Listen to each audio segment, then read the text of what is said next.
Now, Ghana and Botswana have been urged to strike a fresh mutual agreement to help structure and guide the implementation of socio-economic exchanges between the two states. The significant room has been created over the years to enhance cooperation for growth in both economies. Areas that both countries can immediately collaborate include democratic governance, rule of law. Ambassador Pule Mphothwe has pledged to deepen relations and work to activate the Permanent Joint Commission for Cooperation between the two countries when he presented his letter of credence to President Akufo-Addo. He is my guest this afternoon for a quick conversation together with Thomas Mphothwe, Botswana's Honorary Consul. You're welcome to the show, gentlemen. Okay, so Mr. Mphothwe, how is it going? Doing fine. Very well. So you are, what does your designation mean? It means that you are yet to be substantive representative of Ghana in Botswana? No, I have been appointed by the sending country, Botswana. Okay. And work under the Abuja mission. The High Commission is situated in Abuja, and that is why His Excellency Pule came to present his credence to our president. So in Ghana, because we don't have a high commission, an honorary consul is appointed by the sending country and received by the Ghana president. Okay. So that I oversee the affairs in Ghana. Interesting. Mr. Pule, you're welcome to Ghana. How do you find Ghana, by the way? Very, very friendly. The people are very friendly. I've been looking forward to coming to Ghana. Ghana is very well known to us in Botswana because growing up, we had a lot of teachers and doctors. Who came from Ghana? Yes. Interesting. Because Botswana is relatively smaller. I mean, the number of people you have there. Yeah. And I was in Botswana in I think 2016 or 2015. I can't remember. Okay. And I found it to be a very relaxed country. Like you know, over here there's a lot of traffic. People are moving, and you know. But I didn't find that in Botswana. Where is it that we share mutual, if you like? What are the things that are mutual to us in terms of economics, etc.? I think, well, there's a lot of similarities between Botswana and Ghana. First of all, I find Ghanaian people as friendly as Botswana people, So it's something we saw when we were growing up because there were a number of Ghanaian professionals in the health, education, and judiciary sectors. Okay. And the challenges are also similar. We both have young, populations. We are both facing with issues of high youth unemployment, and of course there is this problem across the continent. Africa is not trading with itself, so today the focus of bilateral relations is more economic diplomacy. Okay. So that is why it is imperative that we try to do something which can resonate with our citizens both in Ghana and Botswana. But very well. And that brings me to diamonds, because that's like very big for Botswana. But a lot of people have talked about how Botswana has been able to leverage its diamond deposits to bring about development in the country. What is it that you think you can... We have gold here in Ghana, but the criticism has been that we have not been able to use the gold to bring about development for ourselves. We have, bauxite. People have said we've not been able to.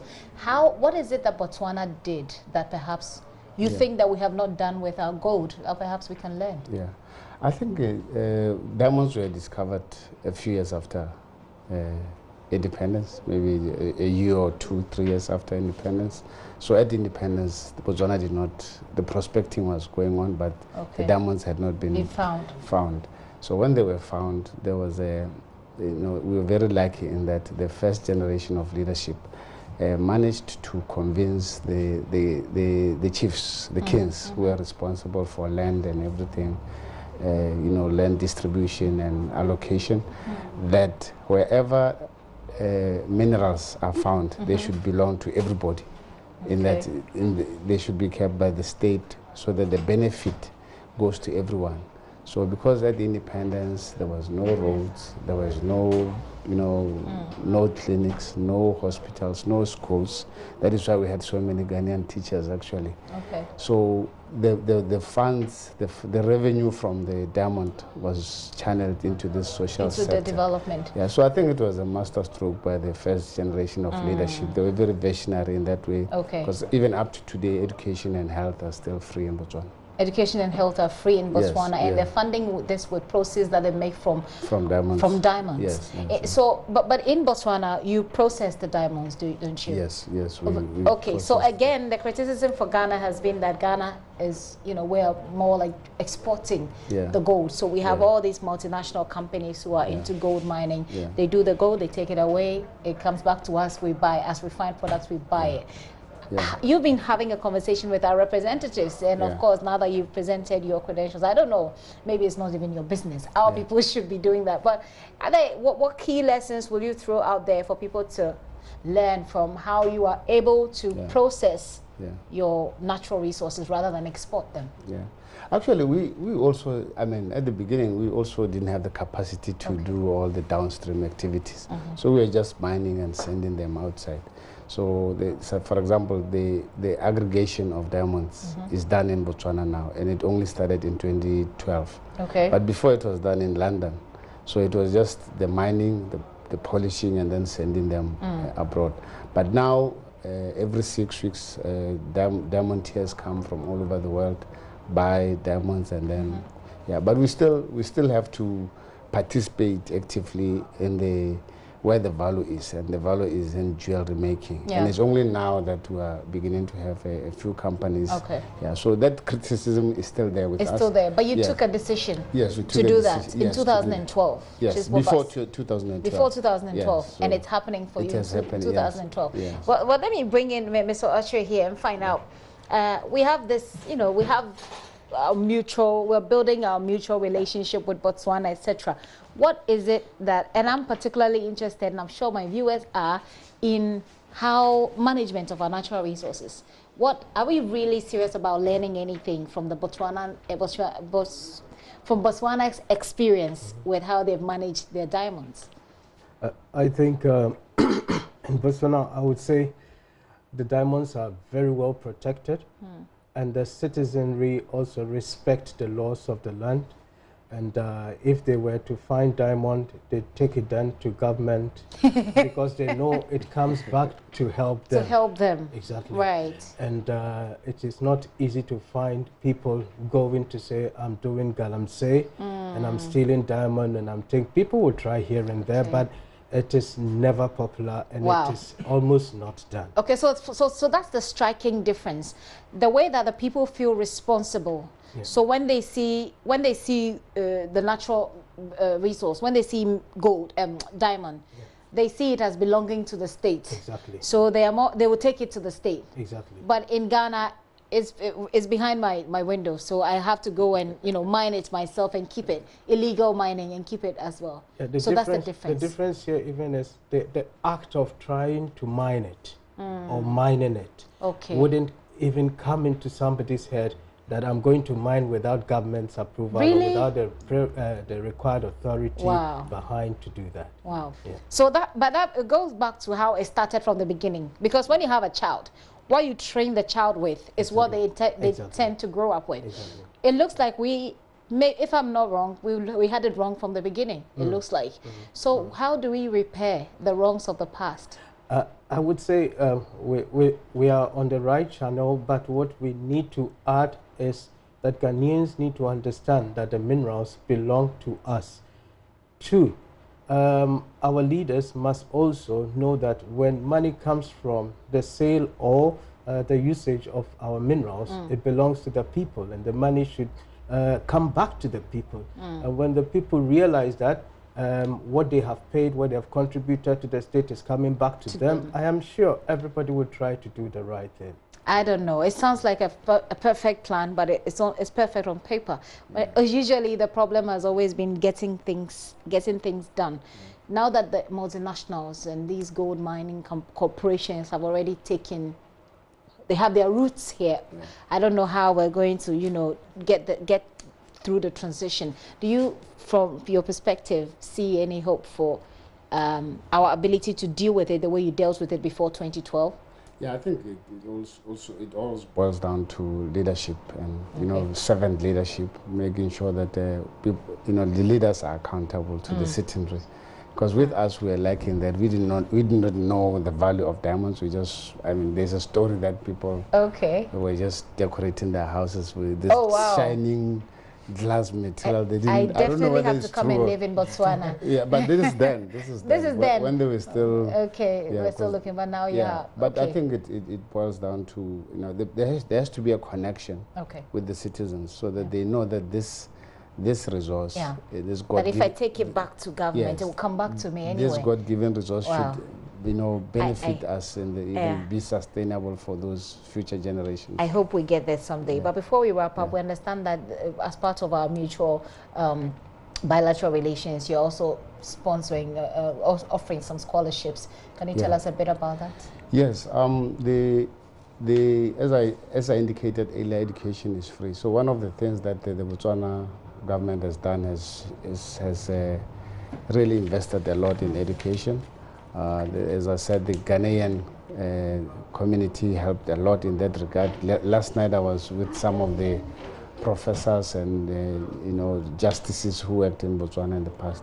So the University of Botswana now, it was the only university for a very long time, but now it has got private universities. There are private universities, and we are challenging it, and it has now got 20,000. There are places for 20,000 students. 20,000 students. But it's only sitting at 12,000. Oh wow! So one of the things that can you imagine? So there's such a striking difference between what you find in Botswana, and what you find in Ghana, because in our universities, people are not getting space. Yeah. So there's a realization now that we have to give back to countries like Ghana who contributed so much. I don't think there's anybody from my generation who did not go, who was not taught by a Ghanaian. A Ghanaian teacher. Yeah. Interesting. So you're asking people, are people supposed to apply? Yeah, people are supposed to apply to University of Botswana. They can apply online. But in September, I think the Vice Chancellor and his team are coming here on a recruitment drive. It's not just a recruitment drive, but also to say we need to, there has to be more collaboration between universities, even at research, so that in the past it was more to do with the African universities and those in the UK or in the US. So I think the Vice Chancellor will come here with his team, and they'll visit both, by the way, both at undergraduate and graduate level. And as in masters, PhD, masters, and then first degrees. And the beauty about it is that they will not be charged as foreign students. They will be charged what the local, the tuition will be the same as the citizens. The same as the citizens. But are there scholarships? Are there any opportunities to make it easier for Ghanaians who want to go, for example, go for free? For example, those for those who are in the medicine. If you are studying medicine, it's free. It's free for medicine students. It is expected that as a medicine student, you'll be doing practical. You'll be working contributing. So it's for those kind of. So if you're a medical student, or if you're looking to study medicine, for those of you doing the National Science and Maths quiz and and be following it, you're laughing because I'm sure you've heard about it. We've been watching it. You've been watching it. It makes us crazy here. But so if you are interested in medical, medicine, studying medicine, you can apply to universities in Botswana, and they're going to study for free. You're going to study for free. But if you also want to go, to study there, you can go and study. You pay as a local student, not as a foreign student. So I need to wrap up quickly. But I just had a concern about going to Botswana from Ghana. You need to go through South Africa. And you need a visa to get through South Africa to Botswana, even though in Botswana is visa on arrival. And I don't know if there's something that you're doing for as your final word, if you can touch on that briefly. You don't necessarily need to go through South Africa, but it's preferred because it's closer. You can go through Kenya. And in South Africa, you don't necessarily need to have a transit visa. Right now or before? Because I've had that experience. Right now.